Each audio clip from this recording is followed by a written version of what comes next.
Hey, it's Michael LaFido from the Lux Group. In this video, we want to talk to you about data, how data can be misleading in your local market. For example, the news is doom and gloom. They're talking about recession, interest rates, inflation. They might say that there's a lot of inventory that's not moving. For example, we recently sold a $4.75 million home in Oak Brook. It was the highest sale since 2009, and we also had a $3.1 million sale this past summer. So literally, there's only been 12 properties with those two, so 10 prior in 10 years, and with these two sales, 12 above $3 million.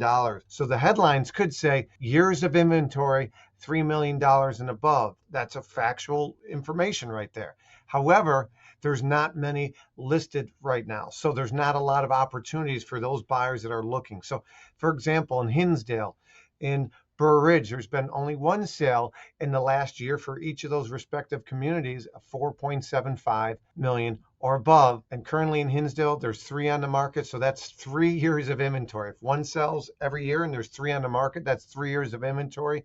Above 7 months is what we call a buyer's market. In Burr Ridge, one has sold in the past year.